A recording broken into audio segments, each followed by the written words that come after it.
నామానికి మహిమ కలుగునుగాక. యేసయ్య పరిశుద్ధుడు, పరిశుద్ధుడు, పరిశుద్ధుడు.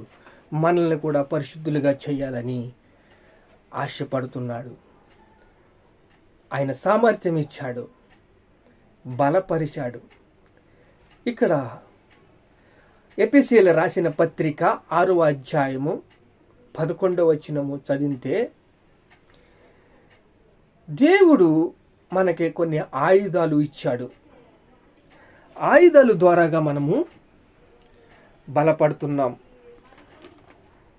అలాంటి ఆయుధాలు ఏమిటంటే, మనల్ని దేవుడు సిద్ధపరుస్తున్నాడు.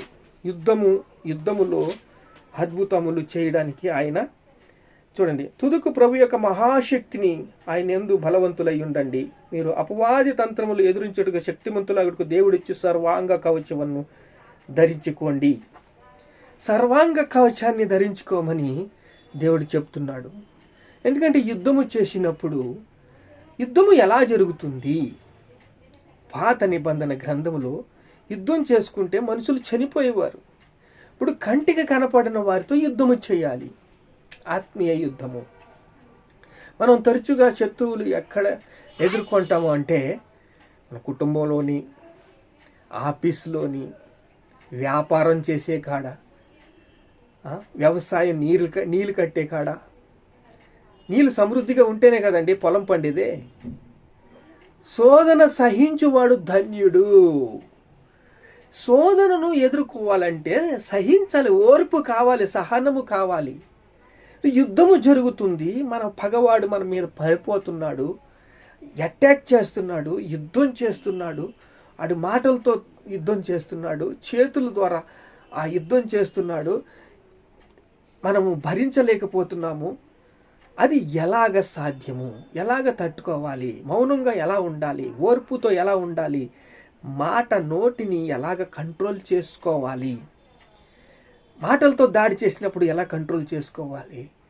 కుటుంబంలో శాంతి సమాధానాన్ని ఎలా తెచ్చుకోవాలి? యుద్ధము మీ యొక్క ప్రార్థన కొలత ఎలా ఉంటుందో అలా యుద్ధం చేస్తాడు. ప్రార్థన ఊపిరిగా మారిపోవాలంతే. ఇప్పుడు దాడి చేస్తాడు. ఎవరి మీద దాడి చేస్తాడు? ప్రార్థన చేసేవారి మీద దాడి చేస్తాడు. ఎలా ఎదుర్కొంటాము అంటే, చిన్న ప్రార్థన, దేవా సమాధానం అనుగ్రహించు, శాంతిని అనుగ్రహించు అంటే చాలు. ఇప్పుడు ఎఫెసీయులకు రాసిన పత్రిక 6వ అధ్యాయం 17వ వచనం చూసినట్లయితే చూడండి, మనము రక్షణయను శిరస్త్రాణము దేవుని వాక్యము ఆత్మ ఖడ్గము ధరించుకోండి. ఆత్మ వలన ప్రతి సమయందు ప్రతి విధమైన ప్రార్థన యందు విజ్ఞాపన యందు విషయమందు సమస్త పరిశుద్ధుల నిమిత్తము పరిపూర్ణమైన పట్టుదలతో విజ్ఞాపన చేయండి. మెలకువగా ఉండండి, ప్రార్థన చెయ్యండి. కుటుంబములో ఎలా గొడవలు తేవాలో, వాడు ఆయుధాలు ఎలా సంపాదించుకోవాలో, మరి ఏ రకంగా మాటలతో కత్తులు నూరాలో తెలుసు. ఆఫీసులో కొలీగ్స్తో ఎలాగా, కుటుంబంలో భార్యాభర్తల మధ్య డైవర్స్ అనే దాకా వెళ్ళిపోయి వాళ్ళని వికెట్ ఎక్కడ పడగొట్టేస్తాడంటే, భార్యాభర్తల మధ్య వికెట్ పడగొట్టేసి తీసుకెళ్ళిపోతాడు. దొంగతనానికి, నాశనానికి, హత్యగా వచ్చేసి సాధించేసుకునే చాలు. విసుగు వచ్చినప్పుడే, నిరాశ వచ్చినప్పుడే, నిస్పృహ వచ్చినప్పుడే వాడికి పట్టు దొరుకుతుంది. ఎలా దాడి చేస్తాడు? ప్రార్థన చేయవారి మీద దాడి ఎలా చేస్తాడు? ఆత్మ వలన ప్రతి సమయమందును ప్రతి విధమైన ప్రార్థన విజ్ఞాపనలతో దాన్ని జయించవచ్చు. ఇప్పుడు చూడండి, మెడిటేషన్ అంటారు, మెడిటేషన్ చేస్తారు. ప్రార్థన వేరు, మెడిటేషన్ వేరు. ఇలా ఊపిరి పట్టుకుని ఒగ్గబెట్టుకునేది మెడిటేషన్. ఆ యొక్క ఆత్మల లోకాన్ని వాళ్ళు చూస్తారు. మంచి పనులు చేయటానికి వాళ్ళు సిద్ధంగా ఉంటారు ఎప్పుడు కూడా. ఎవరు? ప్రార్థన చేసేవాళ్ళు. మెడిటేషన్ చేసేవాళ్ళు చెడ్డదని తెలిసినా వాళ్ళు ఎక్కడికి వెళ్ళిపోతారంటే, మాయా మంత్రాలు చేసేవాళ్ళు, చేతబడి చేసేవాళ్ళు, వీళ్ళందరూ కూడా ఒక వాళ్ళ స్థాయి తెలుసు, ఇదంతా ఇదే పెద్ద ప్రాసెస్, ఇది ఇలాగా అని ప్రాసెస్ని ఎదుర్కోవడానికి మనము సౌలు ఒకసారి వాడు 85 మంది ప్రవక్తలను చంపాడు. అలా చంపిన పాపానికి దేవుడు శిక్ష వచ్చింది. ఏ సైడ్ నుంచి కత్తులు, ఇంట్లో వాళ్ళ దగ్గర కత్తులు లేవు, కమ్మరోళ్ళు వచ్చేసి కత్తులు నరికేశారు. ఇదంతా ఒక పెద్ద కథ. ఇప్పుడు సౌలు ఏం చేశాడంటే తన జీవితాన్ని దావీదు మీద అటాక్ చేయడానికే చూశాడు.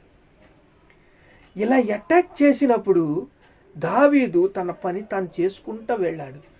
సౌలేమో తన జీవితంలో చివరి పేజీలు తెచ్చేసుకున్నాడు. అప్పుడు ఆత్మల లోకానికి వెళ్ళినప్పుడు, అక్కడికి వెళ్ళినప్పుడు ఆవిడ సమయలు లెగు అంటే లెగిసింది. సమయలు లెగిసి అంటే లెగిసినప్పుడు సమయలు లెగిశాడు. రేపు ఈ పాటికి నువ్వు నాతో వస్తావు, ఇలా నీ ముందు నేను వెళ్ళాను, తర్వాత నువ్వు వస్తావు, రేపు ఈ పాటికల్లా నువ్వు నాతో ఉంటావని చెప్పగానే అంత టెంపరేచర్ దిగిపోయింది. ఎవరికి? సౌలుకి. భోజనం పెట్టింది, ఏదో పంపించింది, అయిపోయింది. అలాగా ఇప్పుడు ఆత్మీయ యుద్ధము ఎలాగా, సాతాను మనపై ఎలా దాడి చేస్తాడు, దుష్టుడు మనపై ఎలా దాడి చేస్తాడంటే, మీ విరోధి అయిన అపవాది గర్జించు సింహం వలె ఎవరిని మింగుదుమా అని తిరుగుతున్నాడంట. 5:10 పేతురు రాసిన పత్రిక 5:10 ఉంటుంది, 9:8 ఉంటుంది. మీ విరోధి అయిన అపవాది గర్జించు సింహం వలె ఎవరిని మింగుదుమా అని వెదుకుచూ తిరుగుచున్నాడు.